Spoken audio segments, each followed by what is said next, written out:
Mischke here, joining the GL world to pitch my new podcast, which now comes out twice a week, Wednesdays and Fridays. The show features an extraordinary array of exotic circus performers, forgotten Hollywood starlets, reclusive Fortune 500 CEOs, professional taxidermists. Wait a minute, that's a different promo. Where's the promo for GLers? Here it is. Let's try this again.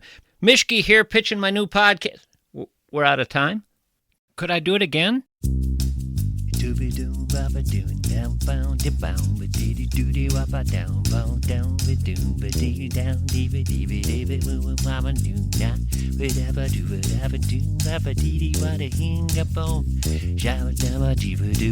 My name's Mischke. I said a shooby-dooby-doo. I said a shooby-dooby-dooby-dooby. I said a shooby-dooby-doo. I said a shooby-dooby-dooby-doo. Chicka-boom-ba-doo. Chicka-dicka-da-doo-doo-doo-boom. Chicka-chicka-dicka. Bam! Wow!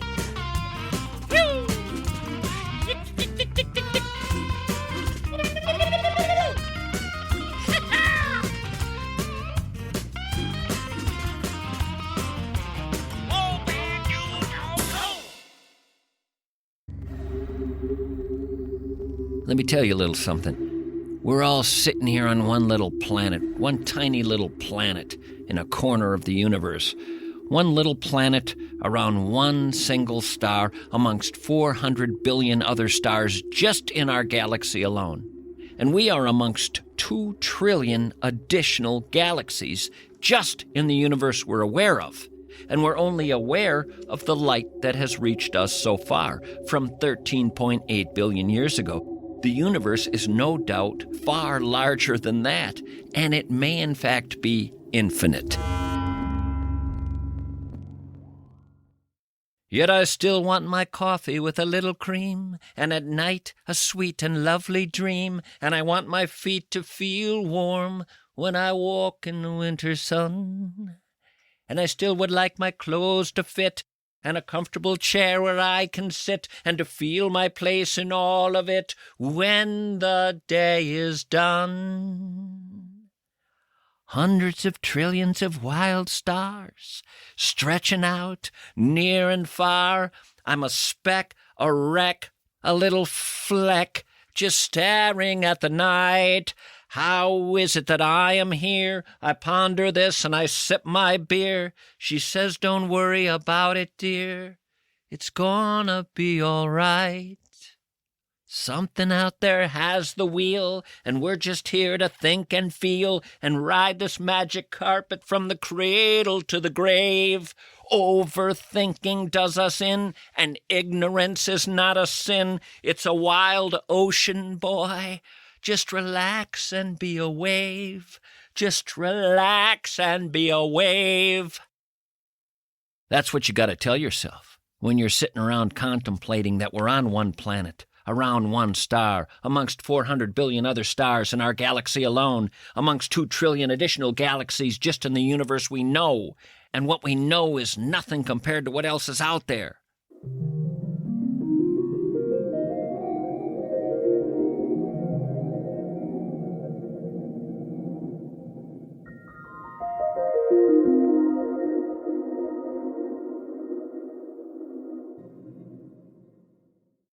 How's everyone doing out there? I want to talk about the motel. Not the hotel, the motel. The American motel. It's 100 years old this month. The motel is 100 years old. In the news, they're writing all about it. Says here, the motel might seem like an ageless fixture of the American landscape, but in fact, this roadside mainstay did not exist before December 1925. That's when a couple of brothers, Arthur and Alfred, opened up the Milestone Motor Hotel in San Luis Obispo, California, halfway between San Francisco and Los Angeles. Motor Hotel, they called it. Wasn't long before they took the M.O. of motor and the T.E.L. of hotel and went with motel. Back then, 1925, motorists had limited options.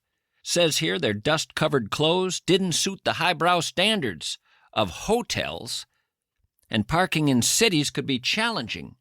So drivers stayed in auto camps, roadside rests that sometimes offered basics like firewood and communal bathrooms. They'd sleep in their car or in a little tent or just outside.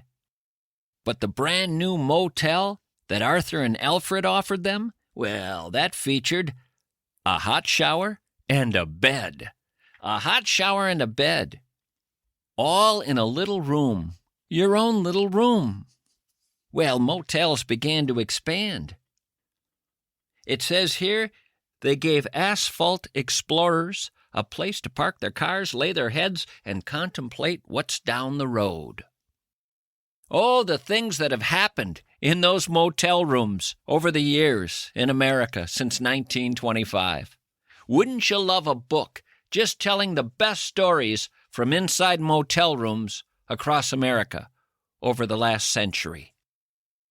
What's interesting to me is the rooms themselves have pretty much stayed the same. Motel rooms, coast to coast, have featured pretty much the same thing over the years. The centerpiece of the bed, some nightstand, a small bathroom, a lamp. Tough to get wildly creative with a motel room. Different wallpaper sometimes, maybe nicer carpeting here and there, but a motel room is a motel room. Whereas what has happened in them over the years, I mean the conversations, the fights, the love-making, the weird activities that could possibly shock many of us, occurring in the middle of the night, muffled sounds heard through the walls. And then the dreams in those beds, all the dreams that have been had in all the motel rooms of this country over the years. Oh, to have a book of the best dreams from motel rooms. You sleep in a strange bed, you know, and dreams get more vivid. Anytime you sleep in a strange new bed, it affects the dreams dramatically. Motel dreams are some of the best dreams out there. I wonder which one was the absolute wildest. Could we ever find that? Of course we could not. But I like to imagine going in search of it. What have you been doing with your life, Tom? Why, I've been in search of the wildest dream ever had by anyone sleeping in a motel room. Those dreams have been had for 100 years now, and I'm trying to find which person had the wildest dream of them all and what that dream was. Well, Tom, that was Shannon Sullivan's dream back in 1967. Didn't you know about that? That was at the Starling Motel in North Platte, Nebraska. Yeah, everybody knows about that dream. Where have you been? Well, I don't know. I didn't realize we had nailed this down. Oh, yeah, Shannon Sullivan, staying at a second-rate Midwestern motel with a little outdoor pool surrounded by a chain-link fence. Nothing fancy. Pool was always dirty, but that didn't keep the kids out of it. They didn't care. And their mothers sat around the pool watching them, sipping budget wine, tanning their bleached white thighs, wishing they had married some other guy. That's where Shannon was staying, 1967, the Starling, North Platte, Nebraska. Shannon wasn't one of the mothers. She wasn't hanging out around the pool. She just took note of that scene. She was an Avon lady, traveling with her products through the state of Nebraska. A real determined, impeccably dressed, middle-aged Avon lady who longed for independence from a man and ended up finding it by creating her own path in this world as an Avon lady, when most women she knew were housewives. She arrived at the Starling Motel after a 9-hour day on the road and got a little room with a cracked window, fake flowers in a vase by the television set. She took off her high heels, laid on the bed in her skirt and blouse, and fell asleep without even opening her suitcase or changing out of her clothes. She was beat, and her deep sleep from being so tired produced the wildest dream. Shannon dreamed she was an airline flight attendant. Back then they called them stewardesses. She was up in those friendly skies when her plane disintegrated in midair, and she found herself falling to the ground with 236 other passengers. They were fallen to earth like human raindrops, and as she fell, Shannon found herself talking to a guy on his way to Omaha for a convention of the American Society of Plumbing Engineers. The guy was a complete bore, and Shannon, as she fell, was trying to figure out how to get away from him because he was just droning on and on about how this organization started from a small group of forward-thinking plumbing industry professionals to a leading voice in the global plumbing engineering community. But before she had a chance to use her feet to kind of push off his chest and create some distance between them as they fell, some prehistoric raptor flew past and scooped up Shannon, taking her far from all that falling debris and all those people. The raptor allowed her to ride on its back in this dream as it moved through the sky, eventually arriving at a skyscraper in some nondescript city where it dropped Shannon on top of a 110-story building along with a cooler filled with sandwiches and a couple bottles of Cabernet. It was a warm, windless summer day on top of that building, and sitting across from Shannon, as the only other person on this building, was a 28-year-old, well-dressed woman reading Vogue magazine beneath a pair of stylish sunglasses. This is all a dream. Are you the Avon lady? The woman said, and Shannon looked over and saw that a case of cosmetics was sitting right beside her, neatly opened. And Shannon says, "No, I'm a stewardess, but I've always wanted to be an Avon lady. Why? Did you have an appointment with an Avon lady?" And this 28-year-old says, "I did, but you'll do. Why don't you tell me about your products?" Shannon looked down and realized the woman had assumed that Shannon had brought the cosmetics case. Shannon says, "Those aren't mine." And the woman smiled and replied, "Well, just pretend they are. And I'll pretend a prehistoric raptor didn't just drop you on this rooftop. Those things are supposed to be extinct, you know." Anyway, the dream goes on and on and on. I won't give you all the details, but it gets really wild at the end, when the two women end up working for MI6, that secret intelligence service in London.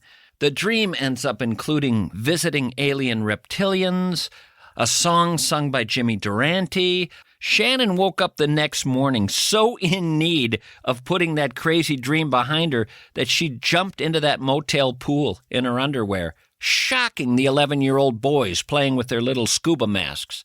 And that's just one motel story. Think of all the many decades filled with motel stories. You probably have motel stories, do you?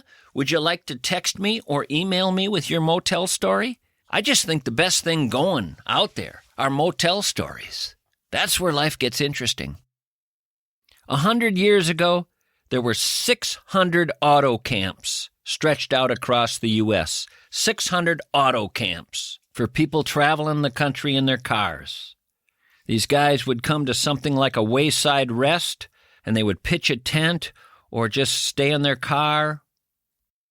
I remember one time years ago, it was March, and my wife and kids and I just got in the car and decided to drive south nonstop, not stopping until our wheels touched the ocean, literally.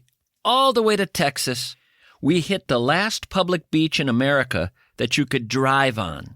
And when we hit that beach, we turned right and we drove along that sand for 1.5 miles until we saw no more people. And then we drove another 0.5 mile farther before stopping. And we got out and we decided to sit there for a few days. We had some food. We had a tent. But on our second night, a wild storm ripped our tent to shreds, and we had to stay in the car. Once again, auto camping by the sea. Watching the wild storm out the window, our kids mesmerized by it. "This'll be one they remember," we said. "This will be one they remember." You know what else I like? I like winter auto camping stories. Now, in these cases, folks don't necessarily want to be auto camping. They're kind of forced to be. Their car swerves off the road in a snowstorm, and no one notices them. They're buried in snow. And they're stuck in their car for days with 6 matches, a couple of Hershey bars, half a can of Coke, a pen flashlight. And they ration their gas, run the car when they need to for heat, but try to conserve. They've been told all their lives never leave the vehicle. When you're trapped somewhere in your car, don't leave the vehicle. People will find the vehicle, just hang in there. You're always told that. But what I think they should say instead is, enjoy auto camping.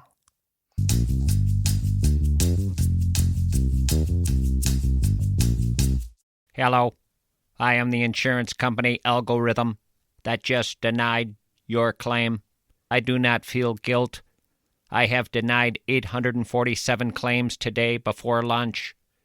You spent months in physical therapy. I spent less time on your case than it takes to blink. I am an insurance company with 4,000 lawyers. I've calculated your odds of ever winning against me at 3%. I've calculated how long until you give up. 11 days. Wait, you have hired Bradshaw and Bryant? Recalculating. This just got expensive. Bradshaw and Bryant, the lawyers that make algorithms nervous. Learn more at minnesotapersonalinjury.com. It's that time of the season when the football games really matter, and you can get in all the action with Underdog. It's so easy to play on Underdog. All you have to do is pick whether your favorite players will go higher or lower on stats like receptions, rushing yards, touchdowns, and much more. You get your picks right, you could win up to 5,000 times your cash. This week on Underdog, I'm looking at some running backs to go higher on touchdowns. That would be maybe Josh Jacobs of the Packers or whichever Lions running back sounds good. They're both doing great, scoring a lot. It could be Gibbs or Montgomery. Download the app today and use promo code GARAGE to score $75 in bonus entries when you play your first $5. That's promo code GARAGE. Underdog, make picks, win money. Must be 18 plus, 19 plus in Alabama and Nebraska, 19 plus in Colorado for some games, 21 plus in Arizona, Massachusetts, and Virginia, and present in a state where Underdog Fantasy operates. Terms apply. See assets.underdogfantasy.com/web/play and get terms _DFS_.html for details. Offer not valid in Maryland, Michigan, New Jersey, Ohio, and Pennsylvania. Concerned with your play? Call 1-800-GAMBLER or visit ncpgambling.org. In New York, call the 24/7 Hope line at 1-8778-HOPE-NY or text HOPE-NY 467-369. You're looking for a memory care facility for your loved one. You're being wowed by the tour you're on. You look at the rooms where your loved one is going to stay. Nice. One thing you're not seeing is the staff at work. You're not seeing that in the tour. And the staff is everything. It doesn't matter how nice the place is if the staff isn't professional. Do you know what the turnover is with memory care operations, with assisted living places? Do you know how hard it is for these people to get good help? Do you know what it's like for your loved one when they don't get good help? Do you know how ugly it gets? I've seen it personally, firsthand. One of the reasons I do ads for the Welshire is because it's so radically different. Do you know at a lot of places you can have people dealing with your loved one who have no medical training? They're a glorified hospital candy striper. Not at the Welshire. The Welshire spares no expense making sure the number one thing thought of is your loved one. They never, ever, ever cut corners. The Welshire of Bloomington and Medina. In the book Motor Camping by Long and Long, published in 1923, he mentions that you can go camping with the barest of essential equipment in an old flivver, which usually refers to a beat-up Model T Ford, which we're lucky to have today. And so we're going to try and do that. Some real basic camping with some real minimum gear. June, July, and August, and in September too. Old put on an old straw hat, spend a nickel just like that. Time for a time. I want to tell you about an auto camping story I didn't know about. Just recently learned about it. For several years, around 1920, the late teens, the early 20s, somewhere in there, Henry Ford, Thomas Edison, Harvey Firestone, and a guy named John Burroughs participated in a series of motor camping caravans, which have been described as the first notable linking of the automobile with outdoor recreation. Thomas Edison, inventor of, well, you name it, Henry Ford, the car guy, Harvey Firestone, the rubber king, and John Burroughs, the foremost naturalist in the country, became great buddies, and they made time for these auto camping experiences. It was just about friendship and relaxation, and they called their group the Vagabonds. You can look this up. This is real. And then after John Burroughs died, they saw an opening to add someone new to the group. And imagine this. Imagine a group of buddies with such cachet that when they go looking to fill that slot, they contact the President of the United States. They called Warren G. Harding, seeing if he wanted to join their group. Do you know much about Warren G. Harding? I looked him up because I knew very little about him. He stated many times, apparently, that he was terribly ill-equipped to be president, that he was unqualified for it. This is while he was president. He said his experience as a newspaper publisher and state legislator maybe qualified him to be a senator, but that's about it. He said his business acumen was modest.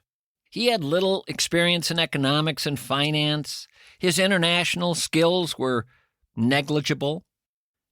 People who knew him said he was an accommodating guy. He wasn't one to shoulder the tough calls or the hard work or the hard issues that confront a president. He was a go-along, get-along guy. I would have liked to have seen what it was like to have a go-along, get-along president. One time he complained to his secretary about the amount of work he had to do. And he was told, well, maybe you should curtail the public meet and greets that have been part of the presidential tradition since George Washington. If you cancel the twice-weekly meet and greets, the open house at the White House, you'll have extra time each week. He said, meeting the public is the only thing I enjoy about this job, the only thing I'm any good at. Well, he joined the Vagabonds for one of their auto camping experiences. But it just wasn't the same. Warren brought his wife. Messed up everything. Then the other guys felt they had to bring their wives. And all of a sudden, the whole experience lost the vibe. Mrs. Edison, Mrs. Ford, Mrs. Firestone, they join them. The guys got to be on their best behavior. Mrs. Edison brought a maid, a chauffeur. Mrs. Firestone brought a butler. The guys decided after that, this thing's been ruined. Let's just drop it. Let's stop it. And it was over. Boy, I would have liked to have hung out with that group. Wouldn't you, if they'd have asked you to join them? Hey, want to join our group? Sure, who's all going? Well, Edison, Ford, Firestone. And I can come? Sure. We're roughing it. We're auto camping. I'm in. What do you guys got to drink? Oh, we got some stuff to drink. All right. You guys know any songs? How's that? You know any songs? Well, we haven't done much singing on these trips. Well, maybe we could add that. Yeah! All right. 99 bottles of beer on the wall, 99 bottles of beer. This is and great. One of those bottles should happen to fall. There'll be 98 bottles of beer on the wall. 98 bottles of beer on the wall. 98 bottles of beer. And if one of those bottles should happen to fall, there'll be 97 bottles of beer on the wall. 97 bottles of beer on the wall. 97 bottles of beer. Let's call Warren G. Harding. I want to tell you a little story here about couples and matching up. Jane Herringer said she could not date someone who didn't put the same effort into their appearance that Jane put into her appearance. She said, I need us both to look good. When you see two people together, Jane said, you want your overall vibes to match, to flow cohesively. Couples with an obvious style difference are a mismatch. This is according to Jane. The reason I ended up reading about Jane was because I learned that there are all these TikTok videos you can watch involving swag gap. The term is swag gap. There's a gap in your swag. Swag gap relationships are apparently a thing. One partner might be less fashionable or appear to not make as much of an effort with how they look as the other. The other dresses up and looks stylish. If you go to TikTok, they talk about some of the real prominent examples. Justin Bieber and his wife, Hailey. Or newly married couple Selena Gomez and her husband, Benny. They're often described as having a swag gap. I've been worried my wife and I have a swag gap. I haven't had the guts to bring it up. In a lot of these TikTok videos, people are lamenting past relationships that had swag gaps. Swag gaps so bad the relationship had to end. Again, a swag gap is when two people in a relationship don't see eye to eye in terms of aesthetics, clothing, style. One partner is more into fashion, always making an effort to present well, and the other just doesn't really care as much. This can have wider implications, they say, for couples beyond just looking mismatched. Dating coach Vicky Pavitt suggests that swag gaps can lead to serious conflicts, as partners want to feel proud standing beside each other. If one isn't putting in as much effort, it can feel like they're disrespecting the relationship, says Vicky. Now, relationship psychologist Angie Mucha says, your partner may have made a lot of effort, but in your mind, they don't quite stack up to your standard. If the more stylish partner sees themselves as superior because of the way they look, they can weaponize their sense of style. And this can lead to an unhealthy power dynamic. Wait a minute, you can weaponize your sense of style? Here's a problem, a quarter of a way into the 21st century that I did not see coming. Swag gaps resulting in people weaponizing their sense of style. As if we needed one more problem in this world. Swag gaps resulting in weaponized style. How does one weaponize their style? How does that happen? You know, I have seen that word weaponized used more often in more different ways in my reading than I could ever count. Over the years, weaponized has been applied to almost everything. There will be something mentioned, and that thing will seem innocuous, and I'll read, so-and-so weaponized this, and the item will suddenly be viewed differently. I didn't know this could be weaponized.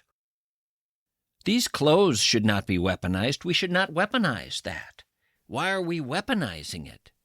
In the 1950s, we weaponized uranium to make nuclear warheads. Today, we can weaponize fashion. How did we get here? Up until the invention of the hydrogen bomb, no one used the word weaponize. Did you know that? Before the nuclear age, nobody used the word weaponize. By the way, could I digress briefly? When I was a kid, I was fascinated by the H-bomb.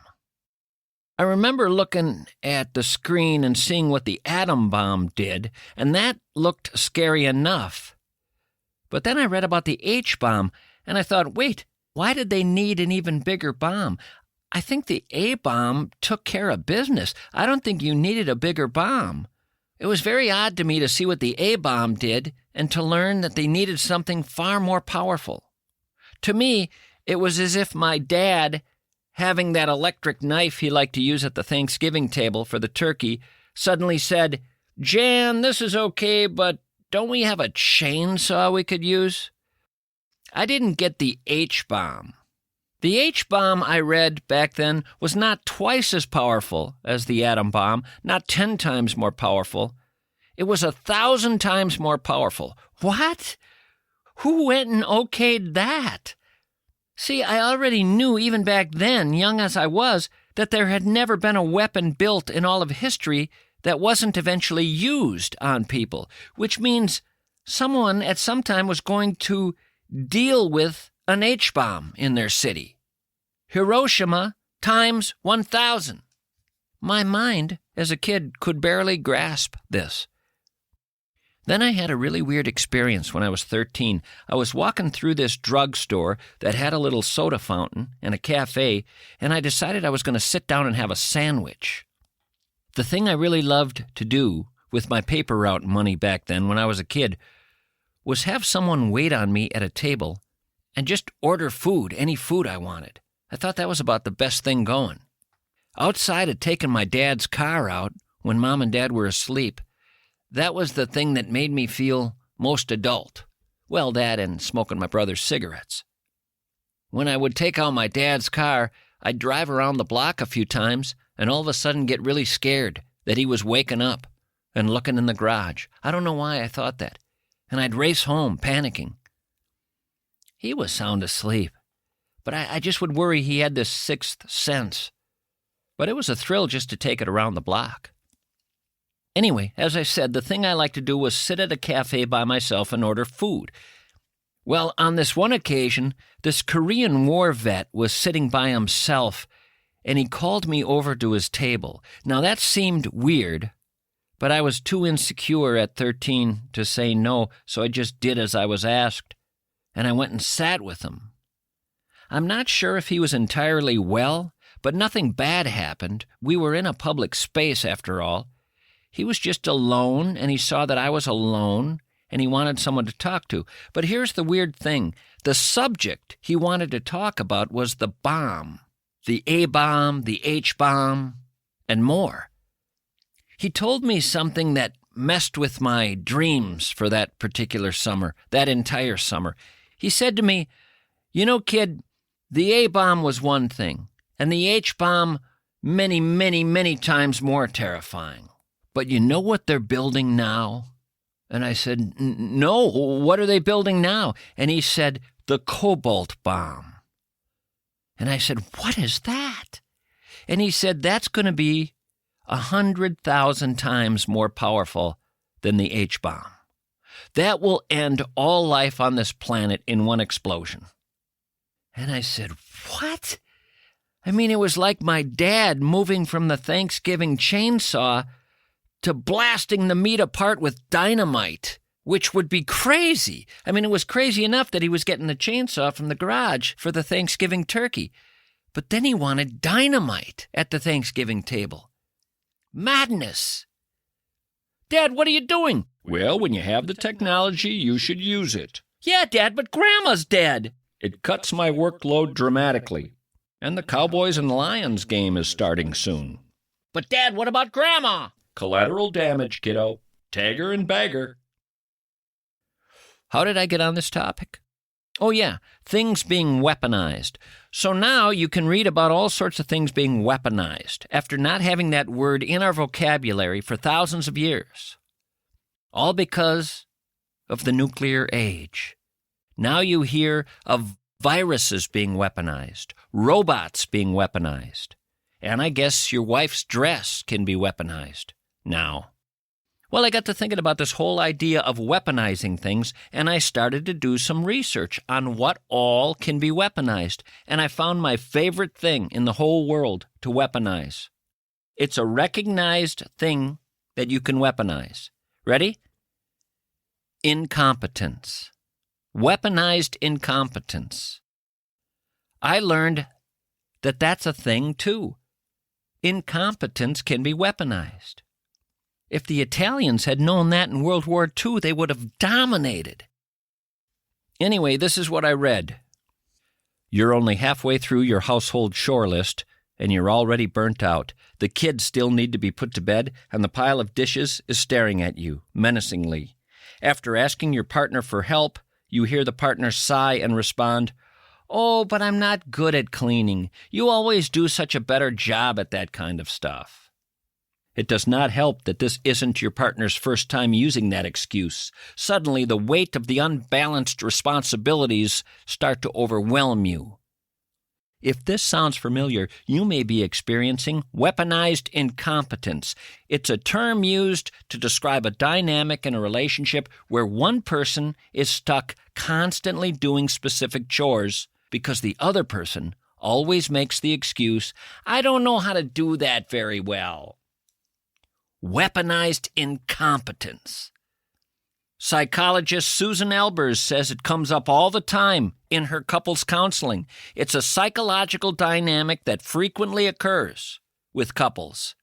It's where one partner in a relationship can consciously start doing a task poorly to avoid doing that task again in the future. Weaponized incompetence fascinates me.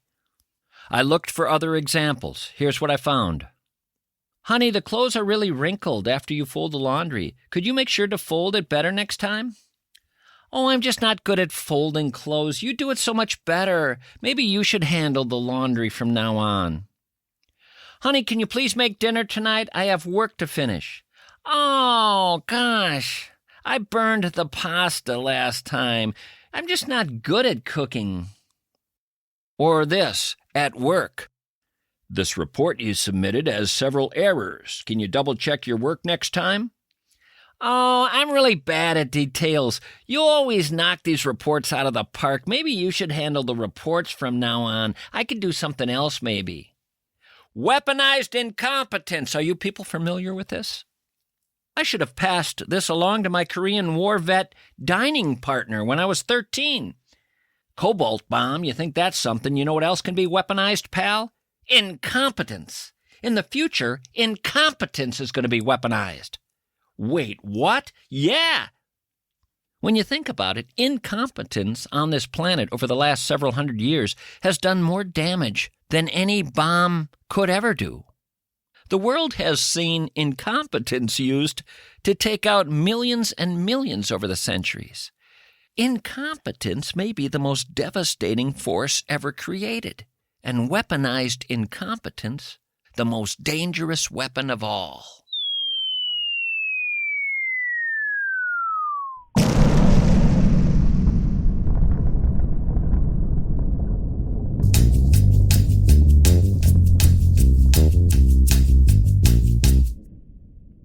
A while back, I talked to a listener down in Florida, an old fella who was in the heavy equipment business. More than likely, he used pressure washers for his equipment. Well, Ben from American Pressure contacted me and told me there's a guy who could be one of our customers, even from that far away. If he needs parts for his pressure washers, we're more than happy to send them to him.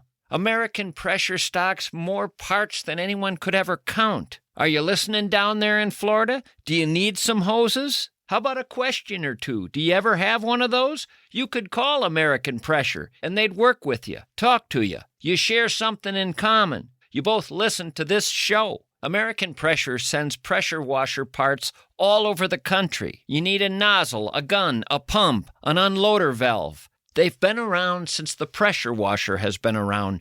No one understands these machines better. No one has a more full-service operation, and no operation out there has ever been as impressive. American Pressure of Robbinsdale. Football season is rolling along, and Underdog is the best place to get in on all the action. It's so easy to play on Underdog. All you have to do is pick whether your favorite player will go higher or lower on stats like rushing yards, touchdowns, and a lot more.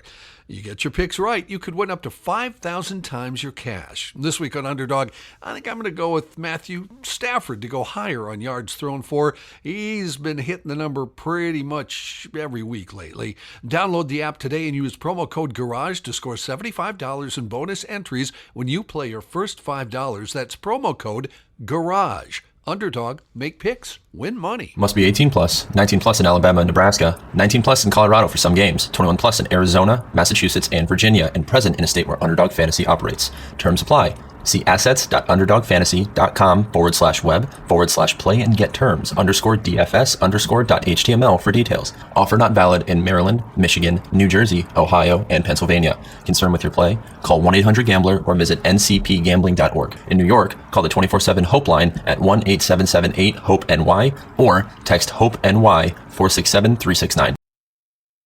There are two kinds of people in this world, those who are afraid of investing and those who enjoy it. Those who enjoy it have realized they can better themselves so dramatically by understanding the market. Those afraid to invest are so sure it's all going to go wrong. While you're thinking about which person you are, Why don't you call Josh Arnold, the investment consultant who offers 48 minutes on the phone for nothing? Not 48 minutes to sell himself, 48 minutes to look at your financial picture and to help you. No obligation. You hang up afterward, you're out nothing. If something in that phone call impresses you, maybe you'll call him back sometime. Don't ever be afraid of investing until you talk to someone who's a master of investing.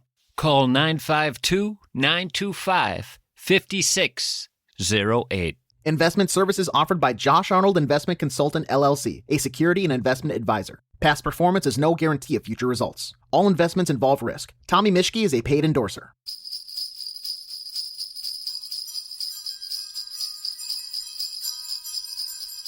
This is my last show before Christmas Eve. It's also my last show before the winter solstice. This is a sacred time of year for people all over the globe, people of all different spiritual and religious backgrounds and beliefs. That's been the case for thousands of years. I like that this time of year connects us all, and that it connects us to those who have come before us. I want to play for you a talk by a gentleman named Reverend Davidson Lohr. It's a talk entitled The Christmas Story, and it's for everyone out there, everyone, no matter who you are, because this story connects us, and it shines a light on this wonderfully sacred, profound, meaningful time of year. I hope you enjoy this. The original Christmas story was the story of winter solstice. The date gives it away, as does the plot. In the ancient calendar, the pre-Julian calendar, winter solstice came on December 25th. In our modern calendar, we usually identify December 21st as the solstice. But in ancient times, everybody knew that December 25th was the birthday of the sun, and by definition, the birthday of all the sun gods, all the solar deities. That's what's made this time of year a sacred time for uncounted centuries. One of the most important solar deities, one you may not have heard of, was a god called Mitra in Hinduism, or Mithra, a god so ancient he is celebrated in 4 different religions. Mithra came from ancient Persia, now Iran. He probably predated the gods and goddesses of Greece by 1,000 years, maybe more.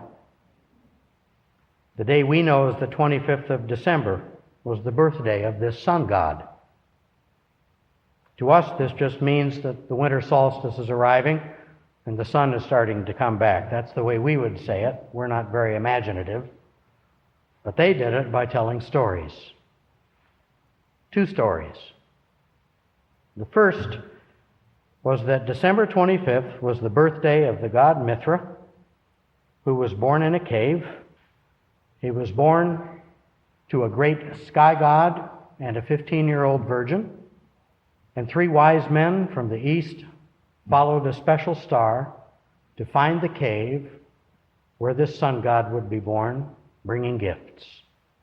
It's a story from the Avesta of Zoroastrianism that is probably about 800 years before the birth of Jesus. The other story they told was a little wilder. It was that Mithra rode across the sky on this night in a golden chariot pulled by flying horses. And behind him he brought the sun and brought back the light. This same story with the same chariot and the same horses was also told of Apollo, the Greek solar deity, and told of many other solar deities at the time. About 3,000 years ago, a new religion arose called Zoroastrianism, and Zoroastrians tried to stop people from observing Mithra's birth on the 25th of December, and the parties that went with it.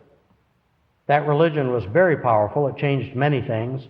Zoroastrianism influenced the writings of the Hebrew scriptures in the Old Testament and the Christian scriptures in the New Testament tremendously. But they couldn't change that story. And they couldn't keep people from celebrating it, from gathering at this time of year, lighting fires and celebrating the rebirth of their sun god, Savior, and the return of the sun. Then about 2,200 years ago, the Jews added a new festival to their tradition because of pressure from the culture. They called it the Festival of Lights, and during this festival, people lighted flames and gave gifts and celebrated with parties and dinners. The day they chose for their Festival of Lights to begin on was the 25th day of their month Kislev, which we know as the 25th of December. Neither the Zoroastrians nor the Jews could stop this old story about the rebirth of the light. 200 years later, after the man Jesus had died, the early Christians told many stories about him as they began to think of Jesus as a god. They told stories about his being born in a cave or a stable, and originally his birthday was celebrated on May 20th. Even 200 years after Jesus died, in the middle of the 3rd century, the 20th of May was still being celebrated as his birthday. But in the 3rd century, the Romans still ruled the world, and the Romans still celebrated the ancient winter solstice festival for the birth of their sun god Mithra on December 25th. They also celebrated their Saturnalia at this time, which was a much wilder affair. They decorated with evergreens, with holly and mistletoe. They gave presents to each other, and they had festive dinners and parties. Many of the Christians loved these parties and attended them, much to the displeasure of the church. But at this time of year, even among the Christians, in the 2nd, 3rd, and 4th centuries, Mithra was more popular than Jesus. Now, the Romans had pictures of Mithra riding in a chariot in the sky, drawn by horses, with the sun coming up behind him. And Mithra was called, in the captions beneath these carvings and drawings, the rising sun who dispels the forces of evil.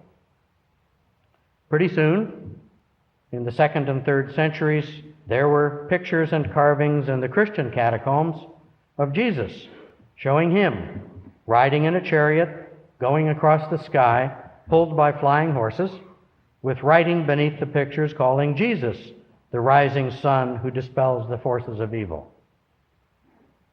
And there were also pictures of Apollo with the same caption.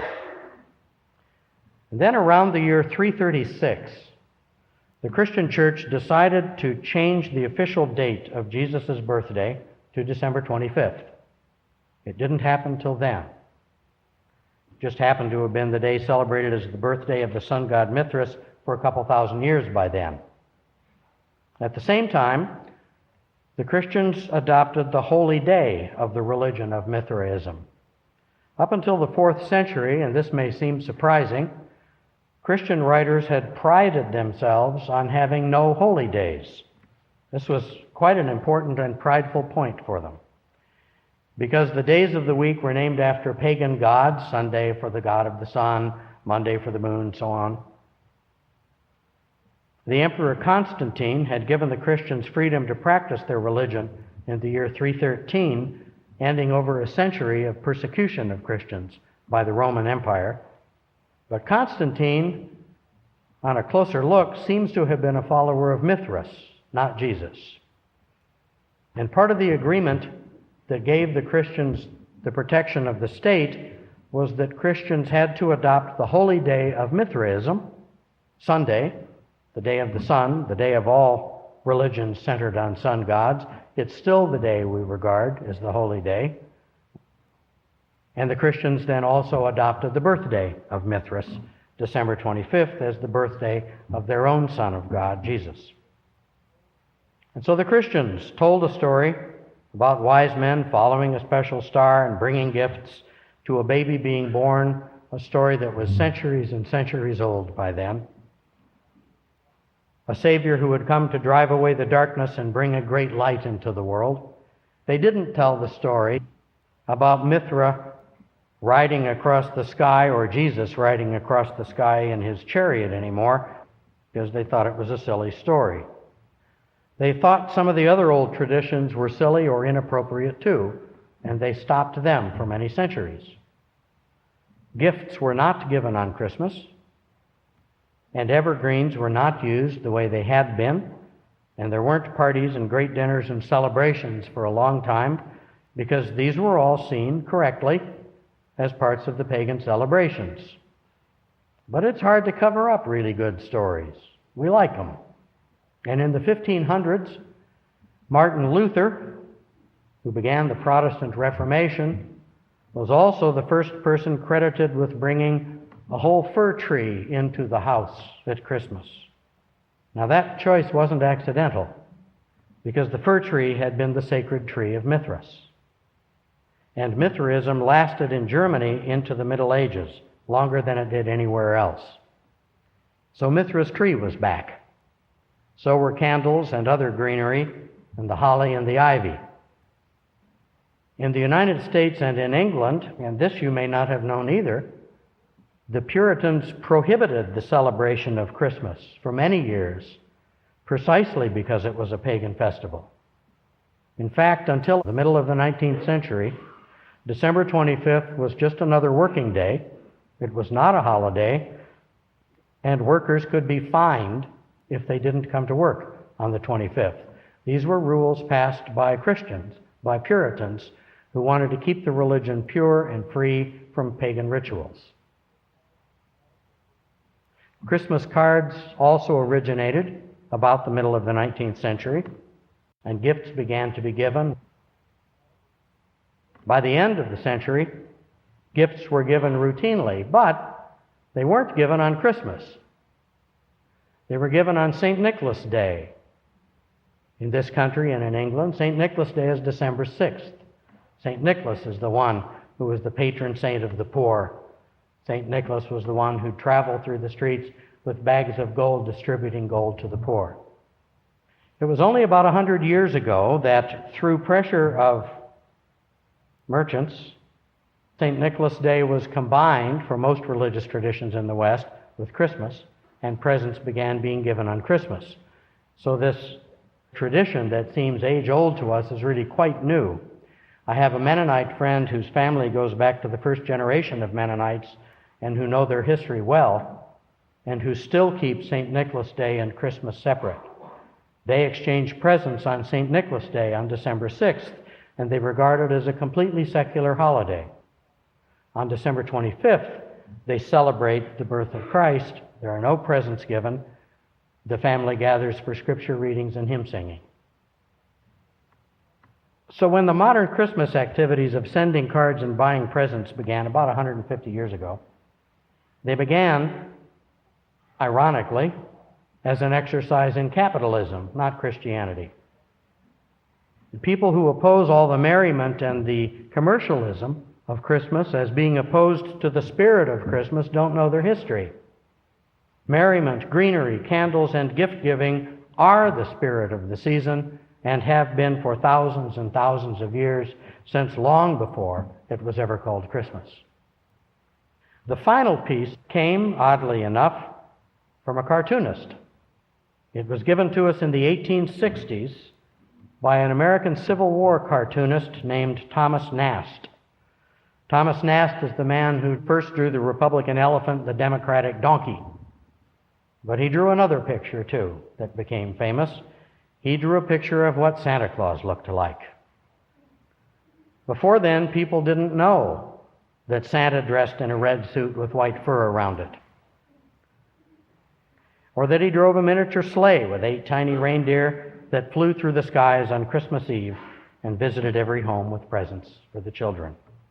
When you think about this, you realize that cartoonist Thomas Nast helped us put the original Christmas story back together again with a modern Mithra riding in his chariot, being pulled through the sky by flying animals, bringing gifts and merriment to all.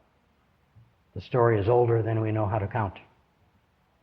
Then once more, as they'd done for thousands of years, people again gathered around the winter solstice, now misdated to December 25th because the calendar had changed, but the traditions had not.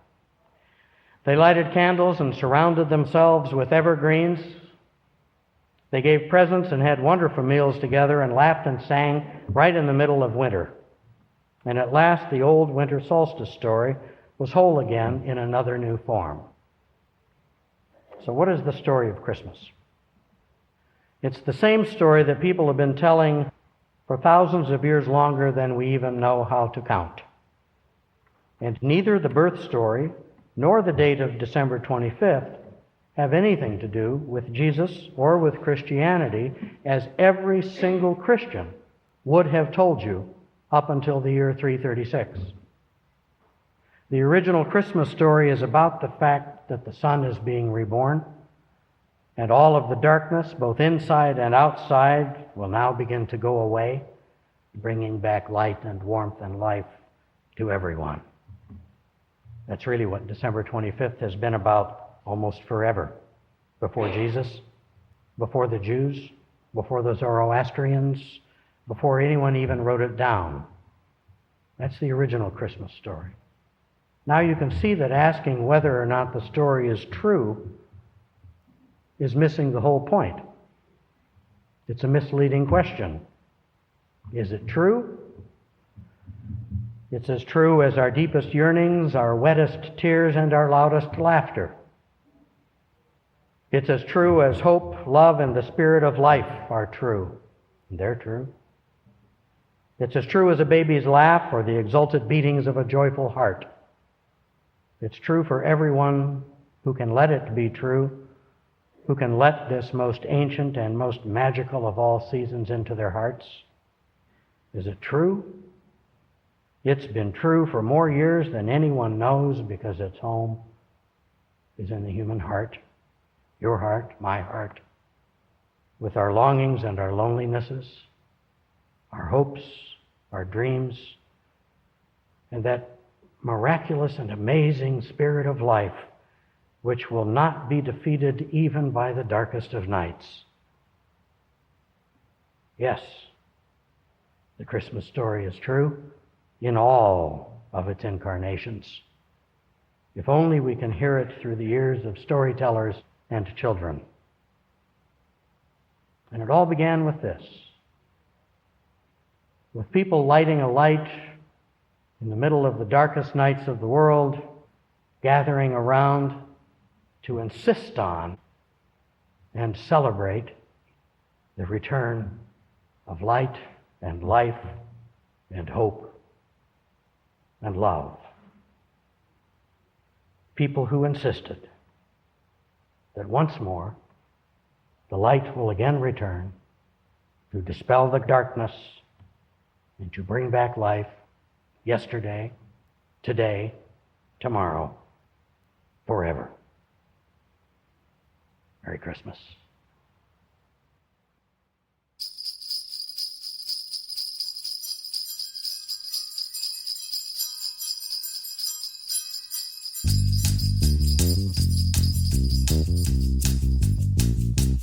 My name's Ray Whitcomb. I've been sent by the competition to sabotage Minneapolis-St. Paul Plumbing, Heating, and Air. Their biggest competitor hired me to destroy them from the inside. Well, I've tried everything. I hid their trucks. I deleted appointments. I even put salt in their coffee maker. They keep coming up with workarounds. They keep fixing everything I try to break. I schedule them for the wrong address. They figure it out and still show up on time. I mess with their inventory systems. They MacGyver solutions with spare parts they keep in their trucks. 107 years in business, and I can't even dent them. They're like some kind of plumbing, heating, and air conditioning immortals. Who the heck ever sticks around after 107 years? I think they're on to me. The dispatcher winked at me yesterday. The technician left me a perfectly fixed furnace and a note that said, "Nice try." I quit. Minneapolis-St. Paul Plumbing, Heating, and Air is apparently unstoppable. If they've been around since your great-grandparents were alive, they're probably not going anywhere. This here saboteur is confessing he can't break them, and the competition can't stop them either. They've never been able to. Minneapolis-St. Paul Plumbing, Heating, and Air.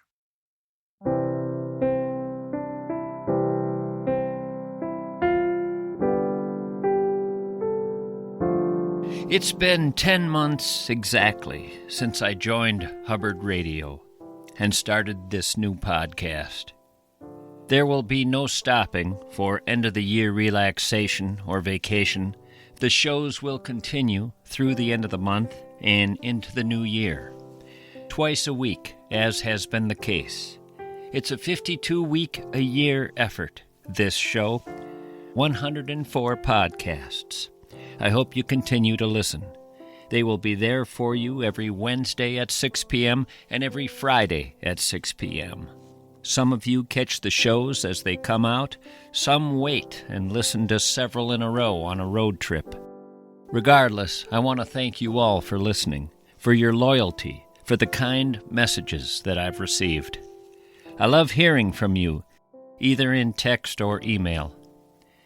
Text is 651-321-8949, and email is mischke@hubbardradio.com.